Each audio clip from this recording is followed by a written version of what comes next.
Bienvenue à tous dans ce journal du week-end. L'Ituri, le Nord Kivu et le Sud Kivu sont les trois provinces ciblées par le gouvernement britannique qui a annoncé débloquer une enveloppe de 26 millions de dollars américains pour apporter une assistance humanitaire aux victimes des catastrophes naturelles.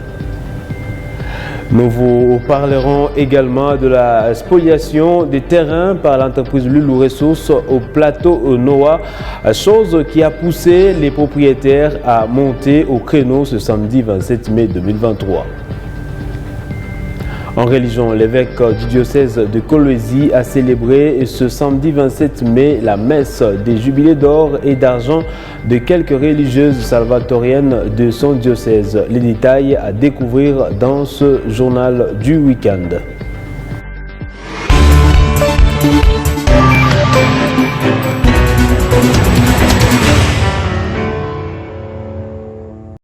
Encore une fois, bienvenue, messieurs et dames. Situation humanitaire en République démocratique du Congo. Le gouvernement britannique annonce débloquer une enveloppe de 26 millions de dollars américains pour apporter une assistance humanitaire aux victimes de catastrophes, violences sexuelles et les enfants souffrant de malnutrition. Une assistance qui s'étendra jusqu'au relèvement. Information livrée par le gouvernement britannique via son ambassadeur à Kinshasa. Suivez Laura Mazal, directrice du développement à l'ambassade du Royaume-Uni en RDC. La RDC est confrontée à une des crises humanitaires les plus graves au monde, avec plus de 26 millions de personnes ayant besoin d'aide. Les conséquences des conflits violents sont particulièrement graves. Aujourd'hui, plus de 6 millions de personnes sont déplacées et les violences basées sur le genre sont un véritable fléau. Aujourd'hui, le Royaume-Uni annonce une aide humanitaire de 26 millions de dollars pour apporter une assistance aux personnes les plus vulnérables. Cette aide fournira une assistance vitale aux personnes qui ont dû quitter leur domicile et sont maintenant déplacées. Elle permettra aussi d'apporter un appui aux survivants des violences sexuelles basées sur le genre, de traiter la malnutrition des enfants dans les cas les plus sévères et d'aider les personnes victimes des conflits à se réétablir et recréer leurs moyens de subsistance. Et puis adoption vendredi par le gouvernement lors du Conseil des ministres du projet de loi portant répartition des sièges pour les élections générales attendues au mois de décembre 2023. Dans ce tableau, la ville, province de Kinshasa, est en tête avec 56 sièges contre toute attente. Le Nord Kivu, province la plus touchée par les conflits armés, se retrouve en deuxième position avec 47 sièges. Vient ensuite le Sud Kivu avec 32 sièges. Le Haut-Katanga compte 31 sièges. Les détails dans cet extrait du compte rendu de ce conseil, ici fait par Augustin Kibasa Maliba, porte-parole ad intérim du gouvernement. Projet de loi portant répartition des sièges par circonscription électorale pour les élections législatives, provinciales, municipales et locales. Le vice-ministre de l'Intérieur, Sécurité Affaires coutumières, à l'absence de son titulaire en mission, a présenté le projet de loi portant répartition des sièges par circonscription électorale pour les élections législatives, provinciales, municipales et locales. Élaboré par la Commission électorale nationale indépendante, ce projet de loi répartit les sièges à la lumière des résultats de la révision du fichier électoral dont l'identification et l'enrôlement préalable des électeurs se sont déroulés dans 3 aires opérationnelles. En ce qui concerne les territoires situés dans les aires opérationnelles frappés par l'insécurité consécutive à la violence armée, faute d'avoir procédé à l'identification et l'enrôlement des électeurs dans ces parties du territoire national, la CENI a reconduit les sièges tels que fixés dans la loi numéro 18/05 du 8 mai 2018 relative à la même matière. Après débat et délibération, ce projet de loi a été adopté. Et puis, la République démocratique du Congo et la Chine ont signé un accord de coopération bilatérale entre les deux chaînes de télévision nationale. Parmi les projets qui vont être développés dans les médias figure la coproduction d'une émission au profit des deux États, surtout sur le plan culturel. Patrick Mouyaya explique le projet de cette émission dans cet extrait que nous avons choisi pour vous. Écoutez, la Chine aujourd'hui, elle est comptée parmi les premières puissances mondiales. La Chine est un pays membre permanent du Conseil de sécurité où se prennent toutes les grandes décisions du monde. Et donc aujourd'hui, j'ai dit tout à l'heure que la Chine était notre premier partenaire commercial. Donc pour nous, ça constitue une opportunité de renforcement de relations, mais surtout de manière générale, pas seulement pour ce qui concerne la RDC, mais l'Afrique, elle est perçue comme un continent à problème. Comme vous avez dit, destin partagé, l'idée c'est d'être en mesure de communiquer avec les Chinois, mais l'idée c'est aussi de voir qu'est-ce que nous pouvons faire ensemble, qu'est-ce que nous pouvons apprendre de vous, qu'est-ce que vous pouvez apprendre de nous. Et donc aujourd'hui, il faut qu'on quitte la connaissance de la Chine que sous les réseaux sociaux, les stéréotypes ou les livres, mais là on aura l'occasion d'avoir un programme qui permettra à des jeunes Chinois, je présume, d'être vus, ou à des jeunes Congolais. Et donc pour nous, ça constitue une opportunité qui va montrer que la relation renouvelée, la relation renforcée pourra être perçue de manière régulière, parce qu'à travers ces programmes télévisés, chaque semaine, les équipes, que ce soit de CGTN ou de la RTNC, travailleront à produire du contenu, et nous espérons que ces contenus pourra édifier les téléspectateurs congolais sur la connaissance de la Chine, l'importance de nos rapports et voir dans quelle mesure cela pourra nous être mutuellement profitable. Et au terme de la plénière de ce 26 mai 2023, le Conseil supérieur de l'audiovisuel et de la communication a réévalué les mesures conservatoires prises à l'égard d'une chaîne de télévision émettant sur la TNT à Kinshasa.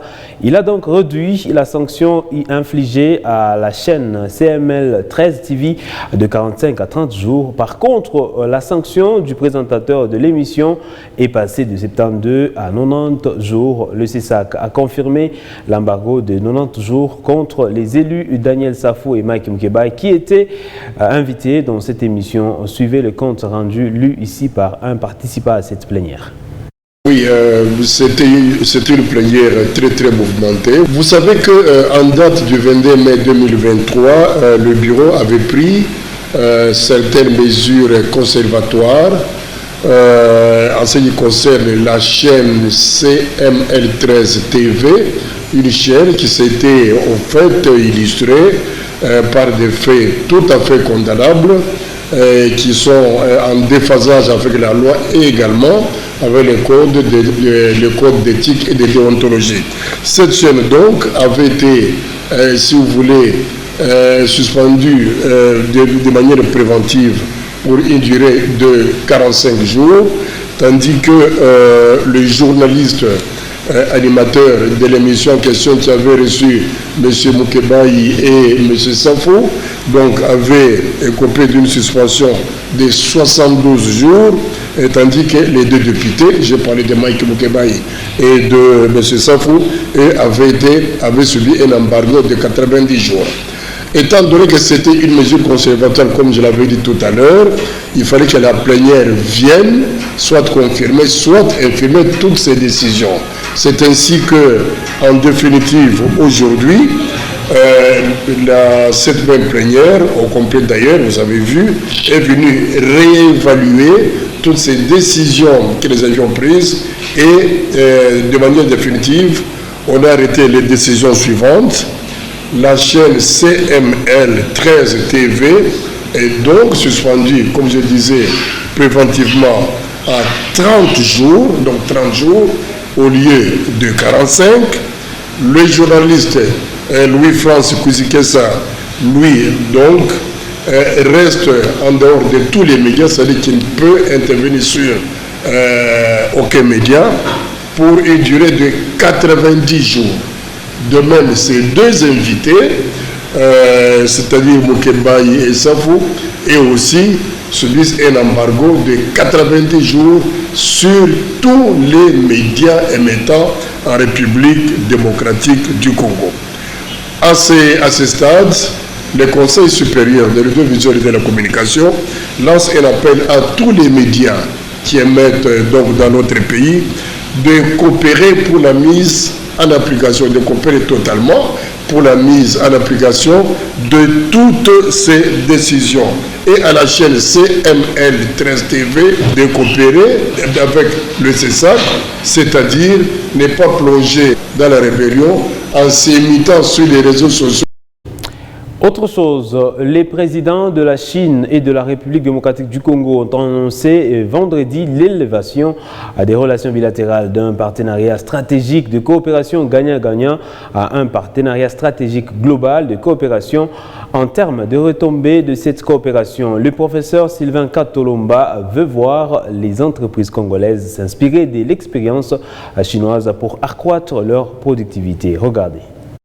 Le professeur Sylvain Kantolomba a d'entrée de jeu donné la nuance entre le partenariat gagnant-gagnant et celui dit stratégique global. Pour lui, la première notion repose sur la visibilité des potentiels des partenaires et la seconde qui mise sur le partage d'expertise des valeurs tout en gardant l'indépendance. Néanmoins, beaucoup de choses sont attendues avec cette nouvelle coopération sino-congolaise, a fait savoir le docteur en sociocritique. Sylvain Kantolomba estime que tout dépend de la volonté politique en voyant les entreprises congolaises s'inspirer de l'expérience chinoise. Notamment dans le cadre de transfert des technologies pour améliorer et accroître également leur productivité. Pour Maître Jonas Mulumba, acteur de la société civile, ce contrat est opportun, mais en tant que tel, il y a lieu d'avoir d'abord les résultats d'après les dénonciations faites par l'IGF sur le détournement des fonds liés au contrat chinois. Pour nous, le mieux à faire d'abord, c'est de nous dire qu'est-ce qu'il en est, est-ce qu'il y a eu révisitation pour finalement aller à une autre étape qui conduit ou qui conduira à un partenariat stratégique. Il suggère par ailleurs que ces contrats profitent nécessairement à la population. Si le peuple congolais ne se retrouve pas et que l'argent est dilapidé à gauche à droite par ceux-là qui signent ces contrats-là, bon, c'est qu'on est en train de tourner en rond. Il faut envisager les partenariats stratégiques pour permettre la viabilisation des richesses de la RDC, pense le professeur Sylvain Kantolomba. Mais aussi la viabilisation des entreprises que nous avons qui participent à l'économie de notre pays. Dans la coopération, la Chine qui veut aider la RDC dans son développement économique et social soutiendra sa stratégie d'industrialisation, renforcera la coopération dans les domaines de l'énergie, de l'exploitation minière, de l'agriculture, des infrastructures et bien d'autres. Et puis le gouverneur de la Katanga, Boula Katoué, a présidé ce vendredi 26 mai 2023 le conseil du gouvernement provincial du Haut-Katanga. Plusieurs points ont été inscrits du jour, parmi lesquels la communication du gouverneur, la situation sécuritaire de la province et les projets non réalisés de l'exercice 2022, ainsi que la sécurisation du terrain du marché et Komesa à Kasumbalesa. Le compte-rendu du Conseil des ministres élu ici par le porte-parole du gouvernement provincial Ars Joseph Kayumba. Compte-rendu numéro 009 de la réunion du Conseil des ministres du gouvernement provincial du Haut-Katanga du 26 mai 2023. Sous la présidence de son Excellence Monsieur le gouverneur de la province du Haut-Katanga, l'honorable Jacques Kiaboula Katoué, il s'est tenu ce vendredi 26 mai 2023 dans la salle des banquets du gouvernorat des provinces, la réunion du Conseil des ministres du gouvernement provincial du Haut-Katanga. 5 points étaient inscrits à l'ordre du jour, à savoir 1. Lecture et adoption de l'ordre du jour. 2. Lecture et adoption du compte-rendu numéro 008 de la réunion du Conseil des ministres du gouvernement provincial du Haut-Katanga du 12 mai 2023. 3. Communication de son Excellence Monsieur le gouverneur de province. 4. Situation sécuritaire.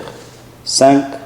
Les projets non réalisés exercice 2022 et la sécurisation du terrain du marché Komesa à Kasumbalesa. 1.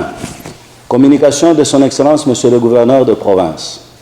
Dans sa communication, le chef de l'exécutif provincial a annoncé au Conseil le départ par démission volontaire des membres du gouvernement, en l'occurrence la ministre provinciale en charge du genre, famille et enfants, l'honorable Prudence Kabange Ilunga, qui a donc regagné l'hémicycle de l'Assemblée provinciale. Pour clore sa communication, son Excellence Monsieur le gouverneur en a profité pour prodiguer à tous les membres du gouvernement des conseils d'ordre moral et éthique, tout en insistant sur le respect de la hiérarchie de situation sécuritaire. Prenant la parole, le ministre provincial en charge de la sécurité a fait au Conseil l'économie de la situation sécuritaire de la province. D'une manière générale, celle-ci demeure relativement calme, nonobstant quelques cas d'incursion domiciliaire qui ont été enregistrés dans nos grands centres urbains de Lubumbashi, Likasi et Kasumbalesa. Toutefois, il y a lieu de noter que les efforts sont suffisamment déployés par les services de sécurité pour juguler la criminalité sous toute l'étendue de la province. C'est justement pour cette raison que les services de sécurité ont été appelés à plus de vigilance, à redoubler d'efforts et à multiplier des mécanismes afin de maîtriser le banditisme sous toutes ses formes. 3. Projet non réalisé exercice 2022 et la sécurisation du terrain du marché Komesa à Kasumbalesa. Ayant reçu la parole, la ministre provinciale en charge du commerce a fait au Conseil la synthèse des projets non réalisés pour l'exercice 2022, ainsi que la sécurisation du terrain destiné à l'érection du marché Komesa à Kasumbalesa. À l'issue de son exposé, et après débat et délibération, le Conseil a décidé de mettre en place une commission ad hoc composée de ministres sectoriels en vue de résoudre à la fois la problématique du terrain ainsi que celui de la piétonnière. Poursuivant sa communication sur un autre chapitre, la ministre provinciale en charge du commerce a suggéré au Conseil que la province puisse disponibiliser un terrain de plus ou moins 50 hectares qui sera destiné à l'organisation des foires, tant agricoles qu'économiques. Le Conseil a pris acte de cette suggestion. Commencé à 10h30, la réunion a pris fin à 12h juste. Je vous remercie. Et au Lualaba, les services de sécurité ont présenté 7 présumés bandits ce samedi 27 mai au ministre provincial de l'Intérieur. Plusieurs biens de valeur, parmi lesquels les motos et les panneaux solaires, ont été retrouvés sur ces malfrats. Deoda Kapenda Wakapenda s'est félicité de ce coup de filet avant d'inviter la population à coopérer davantage avec ces services afin de dénicher tous les réseaux mafieux. Reportage. En présence du commissaire provincial de la PNC, le capitaine Kalenga Wangoy, ami du compartiment Sapaté le Loulou, a présenté au ministre provincial de l'Intérieur ce samedi 27 mai une bande de présumés voleurs. Ces présumés malfrats habitant la cité Loulou Kabila sont aux arrêts pour avoir cambriolé les habitations et volé les engins automoteurs dont 3 motos. Ba cambriolaki nanda konaye awa na quartier la bien. Ba zui moto. Or moto wana ezalaki na GPS alandi trace eke kokota na ndako ya tata oyo aboyi ko se rendre justice aya alandi biso na compartiment baclamer ya population nde toboyaki ko libérer tata oyo sino bakotumba ye parce que ya yebi makambo baleki na ye basalaka kolandela toke kolanda na tokangi babiloko oyo nyonso bokuti awo bapano wana bakolo nango basi wa monani ezali ya teme eza ya teme ya monsieur Serge aza soki troisième personnalité ya teme moto oyo ya noir ezwamaki na tata oyo baaki ko porter plainte pa ya monsieur Prince a porté plainte contre inconnu que no azalaki na arme pistolet a braqué ye après ba ko beta yenze libende wana tango bango bakanisi que no akufi ba bwaki libende peti wana lokoti nini libende kola mukalamu kinde aye ko tika libende wana na compartiment. Kasongo Maïa, Kasongo wa Mutombo, Amoros, Mutachika Didier, Banza Mutombo Talaja, Seya Kumemba Honoré, Mijima Teta Patient, Mundumba Mwema Diwera se sont tour à tour présentés aux représentants de la gouverneure. Deoda Kapenda Wakapenda salue les efforts des services de sécurité ayant abouti à ces résultats. Que le travail ne s'arrête pas là. La population vient de voir que ce sont des gens qu'on a arrêtés avec des biens, pas des gens qu'on a soupçonnés comme ça en l'air. Je vois les baffles, je vois les téléviseurs, je vois les motos, même la petite ici, même les panneaux solaires. Donc on sent que ce sont des gens qui volent, qui réfléchissent avant d'aller voler, et le groupe est grand. Bah oui, ils ont échantillon. Donc, si vous creusez encore plus, ils sont nombreux. Et ne vous fatiguez pas. L'État vous doit des remerciements, mais Dieu aussi sait comment vous bénir parce que vous êtes sous le drapeau. Au compartiment Sapaté-le-Loulou, plusieurs services de sécurité et renseignement travaillent d'arrache-pied en synergie pour démanteler tous les réseaux mafieux. Et puis, les propriétaires des parcelles au plateau Noa Loulou sont montés au créneau ce samedi 27 mai 2023. Ils fustigent la spoliation de leurs terrains par l'entreprise Loulou Ressources et revendiquent leurs droits de propriété. Détail avec John Dailemanda. Ça fait déjà une année que ces Lolabé font le suivi du dossier d'expoliation de leur terrain par l'entreprise Loulou Ressources, disent-ils. Ce samedi 27 mai, ils ont encore élevé leur voix pour obtenir gain de cause. Ils ont brandi leur contrat de location délivré par les services attitrés. Malgré ça, il n'y a aucune suite favorable de la part des autorités pour qu'ils soient remis dans leurs droits, ont-ils déclaré. Le problème tout qu'on a dans l'entreprise Loulou Ressources ni dû à. Nous avons un problème avec Loulou Ressources. L'entreprise a spolié nos terrains. Elle a débuté ses travaux sans nous indemniser. On a parlé avec ses responsables, mais sans suite. Mais jusque-là, nous avons tous les contrats de location. S'il faut mourir pour cette cause, on est d'accord.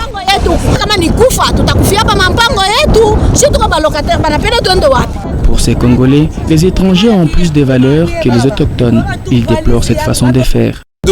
L'Assemblée provinciale est au courant. Les ministères des Affaires foncières également. Mais certains sont privilégiés et nous autres non pas.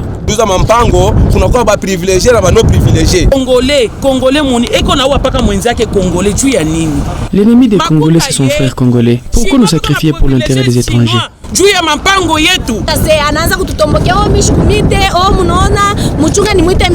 L'honorable Kasséa nous avait payé même le transport. On était parti voir le ministre qui nous avait renvoyé chez son directeur de cabinet. Aujourd'hui, il ne prend plus même nos appels. Mais hapa sasa tunakuwa nafaa tukimwita DIRCAP abebaki numéro téléphone et na rejeté ma appel. Pas document tuko nayo. Nous avons tous les documents. Sur place, certains avaient déjà déposé les briques pour amorcer les travaux de construction de leur maison, juste sabotés par l'actuel occupant. Ces citoyens disent être prêts à introduire les dossiers au parquet car le représentant du peuple s'en fout de cette affaire à intérêt communautaire. C'est donc un dossier à suivre. On va parler religion dans ce journal. L'évêque de Kolwezi a célébré ce samedi 27 mai la messe des jubilés d'or et d'argent de quelques religieuses salvatoriennes de son diocèse affectées au village Kambambe et Musumba. Ces religieuses ont totalisé l'une 50 ans et l'autre 25 ans de vie religieuse. Les détails dans ce reportage de Teddy Dizomba et Emmanuel Katende. La salvatorienne Damiana Zokukez compte à ce jour 50 ans de vie religieuse.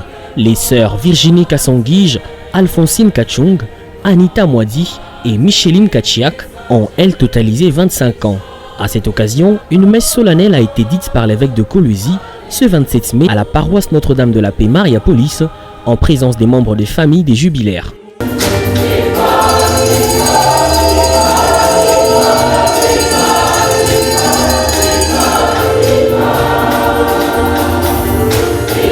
Dans son homélie, le prélat catholique a reconnu les mérites de ces religieuses qui ont longtemps œuvré pour le bien autour d'elles dans chaque milieu où la congrégation des sœurs salvatoriennes les a envoyées. Je vois le témoignage de sa consécration religieuse à Kamba. Une missionnaire joyeuse de sa mission et accomplie et même comblée dans ce qu'elle faisait ou dans ce qu'elle fait. On ne m'a pas dit, j'ai été à Kamba, moi que vous voyez ici. La célébration a été couronnée par la remise des cadeaux venant du pape François aux sœurs jubilaires. Sa sainteté, François donne de grand cœur la bénédiction apostolique à sœur Damiana Zocek et sœur du divin Sauveur à l'occasion de ses 50 ans de la profession religieuse et invoque par l'intercession de la Sainte Vierge une nouvelle abondance de grâce divine. paroisse Notre-Dame de la Paix, Mariapolis, Copézie, 15 août 1973, 27 mai 2023.